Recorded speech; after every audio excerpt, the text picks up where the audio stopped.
지나치면 안 됩니다. 자, 31절, 32절 먼저 읽어볼까요? 시작. 마침 한 제사장이 그 길로 내려가다가 그를 보고 어떻게 해요? 피하여 지나가고. 32절 시작. 또 이와 같이 한 레위인도 그곳에 이르러 그를 보고 피하여 지나가되. 피하여 지나가요, 사람들이. 왜? 귀찮잖아요. 내 시간도 뺏기고 뭔가 괜히 복잡한 일에 얽힐 것 같고. 34절을 읽어봅시다. 34절 시작. 가까이 가서 기름과 포도주를 그 상처에 붓고 싸매고 자기 짐승에 태워 주막으로 데리고 가서. 사마리아 사람은 어떻게 피해요? 아니죠. 어떻게 했어요? 오히려 가까이 그 사람에게 갔다라는 것입니다. 여러분들도 그런 경험이 있으시죠? 막 운전을, 저도 이제 빨리 하는 편인데 가다가 뭔가를 본 거예요. 그리고 딱 보면은 백밀러로 이렇게 보면은 누군가가 쓰러져 있거나, 혹은 뭐 술에 취해서 위험하게 길에 쓰러져 있거나, 아니면 어떤 할머니가 꼬부라져 있거나 막 이런 경우에, 그러면 어떻게 해요? 지나가지를 못하고 차를 돌리게 되죠. 차를 돌려서 또 어떤 경우에는 어떤 뭐 학생이 위험에 처한 것 같은 상황이 돼서 그래서 차를 돌리고 이렇게 되는 거죠. 여러분들 다 그렇게 하실 거라고 생각이 됩니다. 그럴 때가 참 많이 있습니다. 그래서 딱 보고 괜찮은 경우도 있고 정말 위험하고 그래서 도와드리는 경우도 있고 그렇습니다. 예수님 믿는 사람은 그냥 지나치면 안 되는 거예요. 내가 아무리 바빠도 그냥 지나치면 안 되는 것이죠.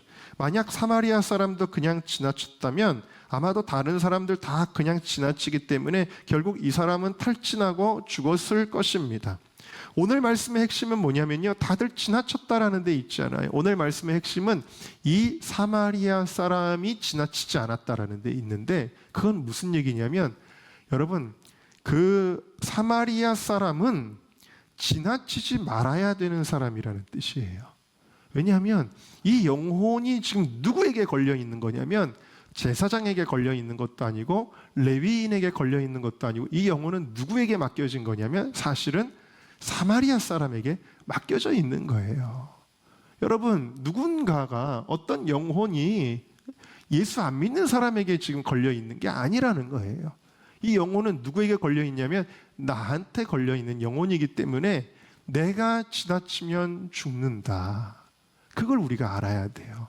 누군가는 해주겠지, 누군가가 맡아주겠지, 누군가가 복음 전하겠지가 아니라 이 영혼은 나한테 맡겨진 영혼이라는 것이 오늘 말씀의 핵심이다라는 사실이에요. 그래서 여러분, 내게 맡겨진 영혼이기 때문에 내가 책임져야 되는데, 이 사람을 이렇게 구원하면 마지막 심판 자리에서 가장 감사할 사람은 자기를 전도해 준 사람일 거예요. 한번 여러분 생각해 보세요. 나를 전도해 준 사람이 누구예요? 네?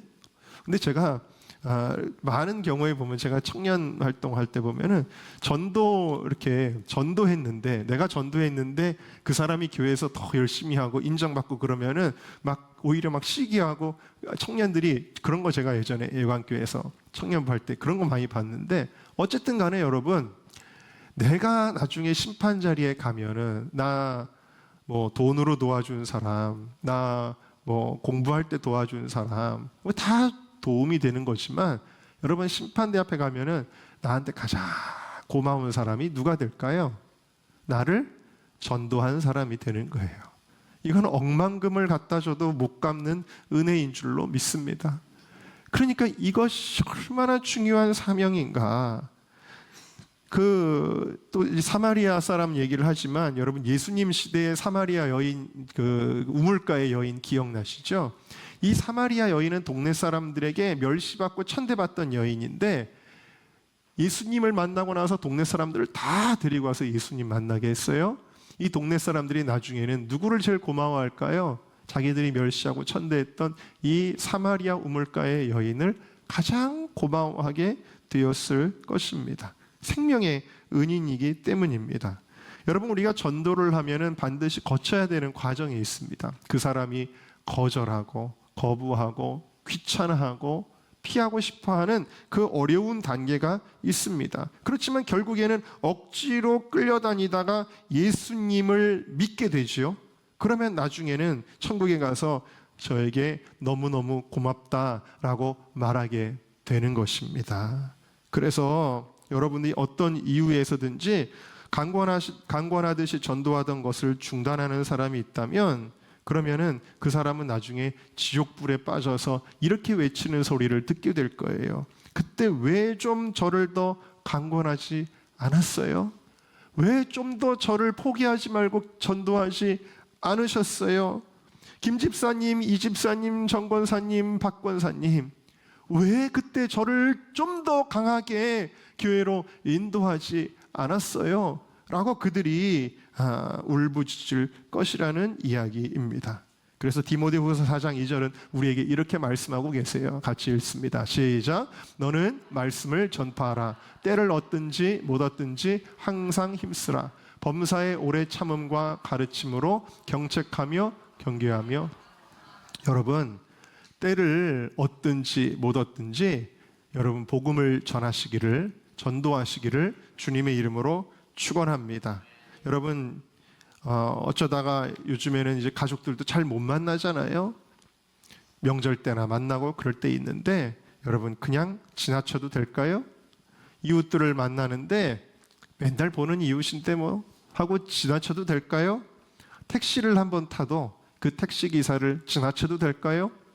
내가 영업하는 곳에 손님이 왔는데, 혹은 내가 어떤 사업장을 찾아갔는데 그냥 지나쳐도 될까요?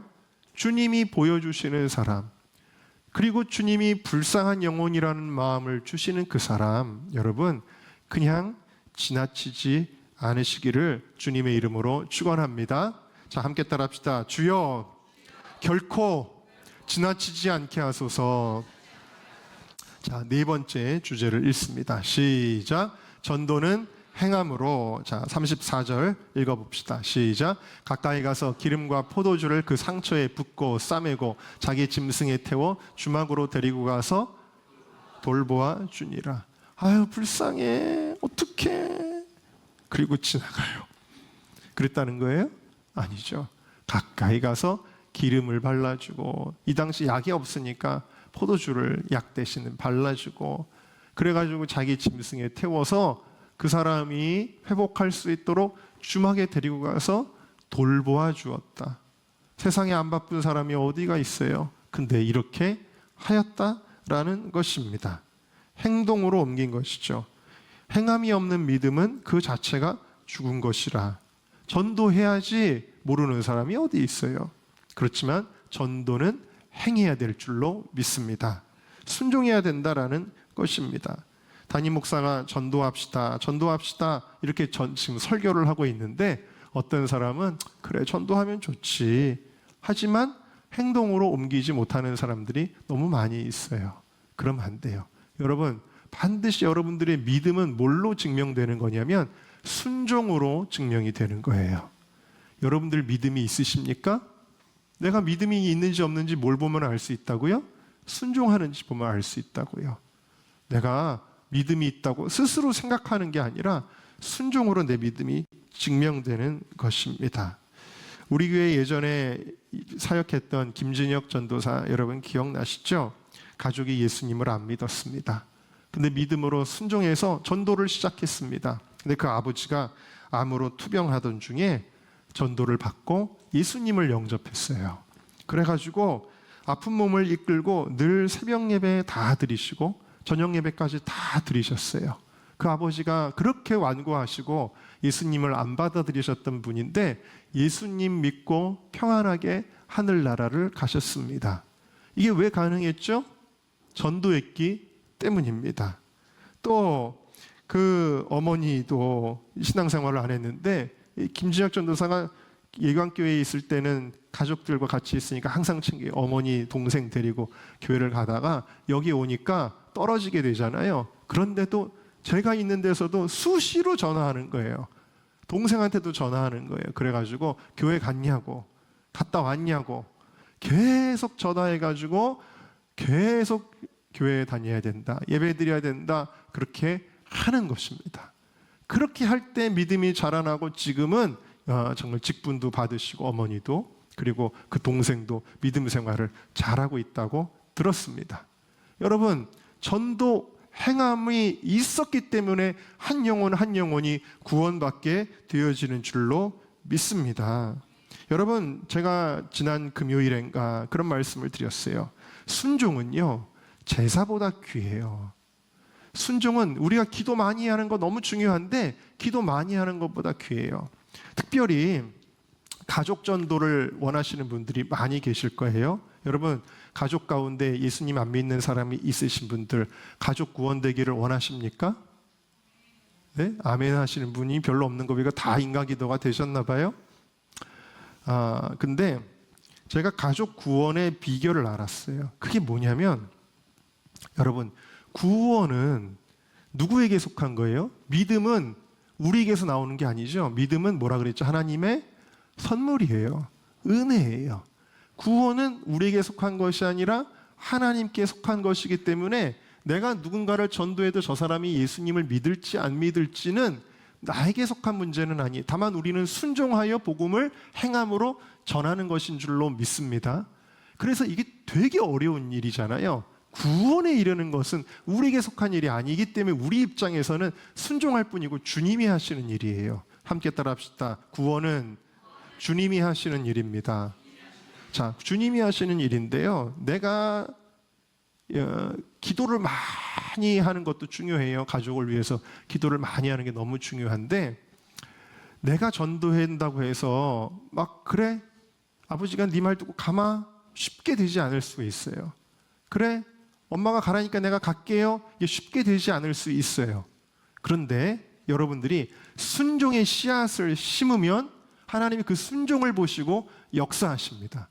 무슨 얘기냐면요, 여러분, 가족 구원 안 된다고 전도 포기하고 가만히 있으라는 얘기가 아니라, 내가 가족 구원은 계속 전도를 하지만, 가족에게 대한 전도도 계속하지만 다른 곳에서 전도의 순종의 씨앗을 심어야 돼요.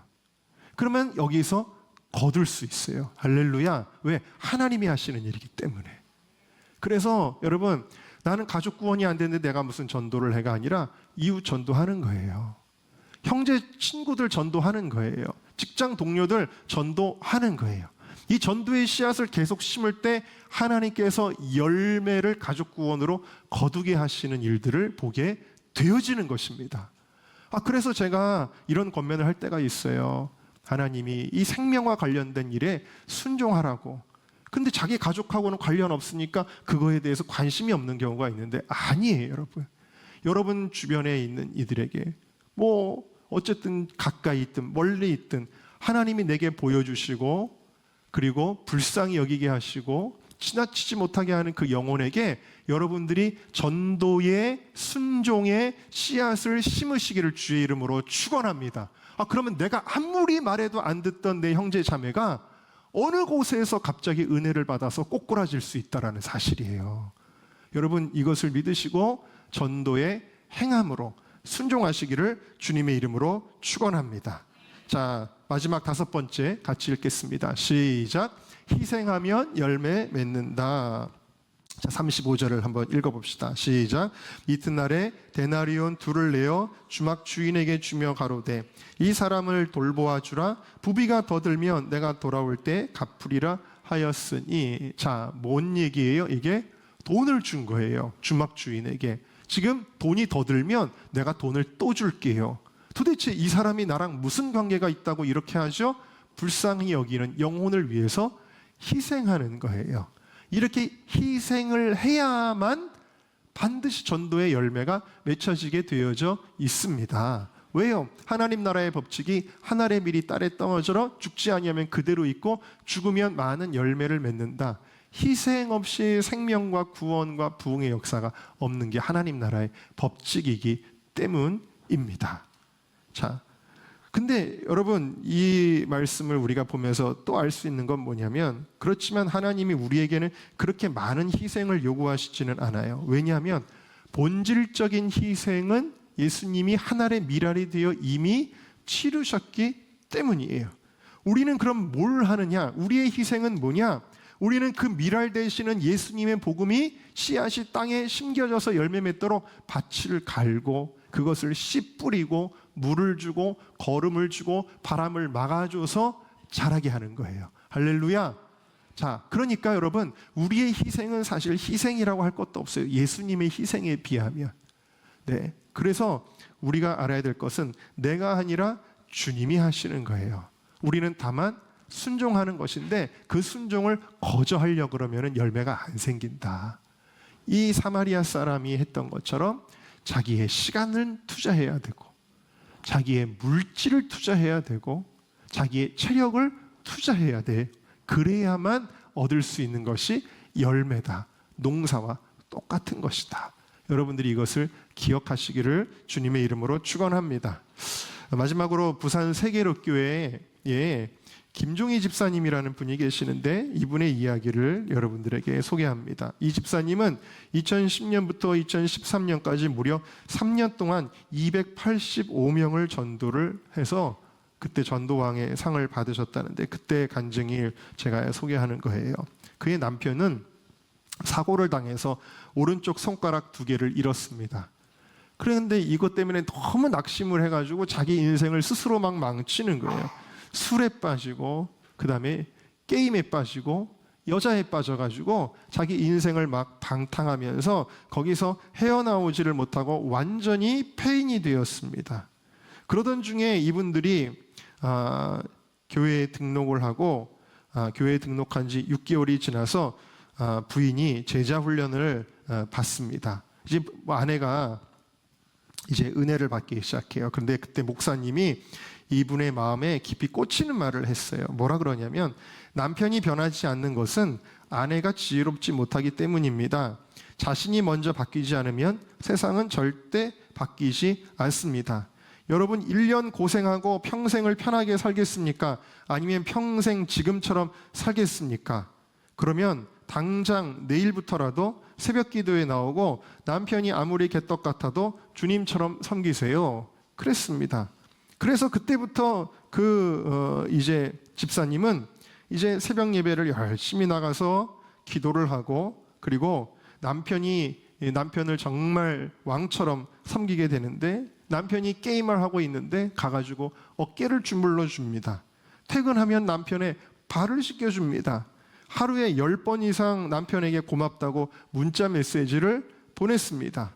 그러면서 틈틈이 목사님을 자랑하고 교회에 있는 사람들을 자랑했습니다. 남편이 한술 더 떠서 너 미쳤구나, 너 교회 다니더니 미쳤구나 라고 부인을 고마워하는 게 아니라 조롱을 하였습니다. 이럴 때마다 자존심이 상해서 남편을 쥐어받고 끝내고 싶은 생각이 들었다고 합니다. 그러나 대신 교회에 와서 울부짖고 그럴 때마다 하나님은 기도할 때마다 버틸 힘을 주셨습니다. 그때 목사님이 또 이렇게 말씀을 하셨습니다. 지혜로운 여자는 남편에게 물어보고 남편이 좋아하는 것만 하는 여자이고, 미련한 여자는 내 생각에 남편이 좋아하는 것을 정해놓고 내 맘대로 하는 여자입니다. 그래가지고 이 말씀을 듣고는 남편에게 가서 내가 뭘 해주기를 원하냐라고 물었습니다. 그러자 남편은 당신이 게임을 배워서 점수를 올려주면 좋겠어요. 여러분, 혹시 남자분들 이런 거 따라하지 마시기를 바랍니다. 이거는 아주 특별한 케이스니까요. 네, 당신이 50점만 올려주면 내가 교회 나갈 수 있어. 그랬답니다. 그래서 밤새도록 부인은 게임을 연습해가지고, 여러분들 이거 따라하지는 마세요. 그래서 남편의 점수를 올려주었습니다. 이런 식으로 해서 드디어 남편은 한두 번씩 교회에 나가기 시작했습니다. 전교인 새벽 기도에 뛰었습니다. 여보, 당신이 교회 나오면 내가 당신 더 좋은 컴퓨터 사줄게. 그랬습니다. 그래? 정말이야? 알았어, 나 교회 나갈게. 그렇게 해서 교회에 나갔는데 드디어 남편이 하나님을 만나게 되었습니다. 그 후에 남편이 40일을 작정 기도하고 40일 동안 술을 먹지 않았습니다. 휴대폰에 저장되어 있던 여자들 이름을 다 지웠습니다. 물론 게임도 끊어버렸습니다. 그동안에 손가락 없는 게 상처가 돼서 인생을 그렇게 방탕했는데, 손가락 없는 것을 감추느라 10년 동안 장갑을 끼고 다녔대요, 이 남편이. 근데 그 장갑도 훌훌 벗어 버렸습니다. 생각보다 복음의 능력은 훨씬 더 강력했습니다. 남편은 드디어 11개월 만에 구역장이 되었습니다. 그뿐 아니라 전도에 최선을 다해서 부인을 적극 도와줬고 어디든지 달려가는 119 구급대처럼 전도 활동을 시작하게 되었습니다. 어떤 사람이 호출을 하면 밤 11시부터 새벽 2시까지 농구를 좋아하는 친구를 전도하기 위해 밤새도록 같이 농구를 하며 전도를 했습니다. 그 농구한 분과 형님 동생 사이가 되더니 그 해에 그 전도한 분이 세례를 받게 되었습니다. 한 번은 대리운전하는 분을 전도하는데 이분들이 처음에 구역 모임에 나오는데 사사건건 부정적인 말을 쏟아놓습니다. 그래서 이 부부가 또 그분을 위해 간절히 기도하며 헌신을 하다가 대리운전 기사가 부족하다는 말을 들은 남편이 대리운전을 도와주게 되었어요. 남편도 오전 일찍 출근해야 되는데 그 사람 전도하려고 대리운전을 도와주느라고 새벽 2시까지 그렇게 잠을 안 자고 그렇게 그 사람을 피로회복제를 먹어가면서 도와주었습니다. 그것으로 그치지 않고 이분들을 전도하기에 40일 작정 기도를 하고 저녁 금식을 합니다. 기도 동역자들과 함께 철야 기도도 합니다. 알고 보니까 전도하려던 그분도 상처가 많았어요. 보증을 잘못 써서 집이 경매에 넘어가 버리는 바람에 처가에 얹혀서 살고 있었던 것입니다. 이들 부부는 이혼 직전까지 갔던 그 부부를 바로 그때 만나서 섬기게 된 것입니다. 이 김 집사님 식구들은 아이들까지 나가서 그 가족을 섬겼는데 장모님 생일에 선물과 케이크를 챙기고 축하 노래를 불러줄 정도로 그렇게 지극정성으로 섬겼다고 합니다. 결국 이 부부도 드디어 이 섬김 때문에 이 부부뿐만 아니라 동생 부부와 부모까지 교회에 나오게 되었습니다. 할렐루야. 이 김 집사님 부부는 전도하면서도 신앙생활을 철저하게 했습니다. 다음과 같은 목사님의 말씀을 가슴에 새겼습니다. 주일 낮 예배만 10년 드린 사람과 모든 예배를 1년 드린 사람 중 누가 먼저 된 자겠습니까? 그 말씀을 듣고 모든 예배에 참여해야겠다고 생각하고 실천했습니다. 그리고 이 집사님은 사람들을 이렇게 전도로 섬기면서 기적을 체험하기 시작합니다. 그 가정에는 1억의 부채가 있었습니다. 그래도 건강한 육신 주셔서 감사합니다. 그렇게 생각을 하고 신앙생활을 하는데 기도로 하나님께 적금하기로 했습니다. 우리도 예전에 기도 통장 했었는데 비슷한 개념이죠. 하나님, 오늘 제가 아버지의 이름을 부를 때마다 하늘에 있는 제 통장에 10만 원씩 입금시켜 주세요. 만기는 3년입니다. 이러면서 기도를 했다고 합니다. 그런데 이렇게 기도를 했더니 하나님께서 정말로 3년 만에 1억이라는 부채를 다 하나님의 방법으로 갚아 주셨습니다. 할렐루야. 이 집사님의 신앙적인 기적은 또 있는데 그가 혈액암 말기 판정을 받았습니다. 병원에서 고칠 수 없다고 했습니다. 이제 부채를 갚기 이전 일인데 입원할 당시에 집의 전 재산은 10만 원뿐이었고 보험도 하나 없었습니다. 1억 원의 부채와 말기암 판정, 완전히 믿음 없는 눈으로 보면 절망 그 자체였습니다. 남편이 오히려 다른 집사님 전도하느라고 병간호를 하느라 3개월을 쉬는 바람에 수입이 전혀 없었습니다. 그런데 하나님께서 병원비도 마련해 주시고 3개월 동안 먹이고 입혀 주셨습니다. 그 은혜 때문에 더욱 항상 복음을 전하면서 그러면서 예수님 믿어보세요. 정말로 좋습니다. 그러면서 이렇게 이제 전도를 하게 되는데 하나님께서 이 혈액암까지도 완전히 치료해 주셨습니다. 할렐루야. 네. 그래서 내가 가진 물질, 건강, 가족, 지식 모든 것이 내 것이 아니구나라는 것을 뼈에 사무치게 깨닫게 되며 힘들고 포기하고 싶을 때마다 기도하며 순종하게 되었다고 합니다. 그가 이렇게 고백을 합니다. 저는 주님의 일을 했을 뿐인데 주님은 제 일을 대신해 주셨습니다. 거기에다 주님을 위해 사용한 시간, 물질, 건강을 아직도 잊지 않고 주님은 기억해 주셨습니다. 여러분, 오늘 이 사마리아 사람 아무도 모르게 한 선행 같지만 예수님이 기억해 주시잖아요. 예수님이 축복하시는 것입니다. 여러분, 사마리아 사람이 구원한 이는 단 한 사람이지만 그럼에도 불구하고 주님 앞에 소중한 것이었습니다. 여러분 모두가 전도에 열매 맺으시기를 주님의 이름으로 축원합니다.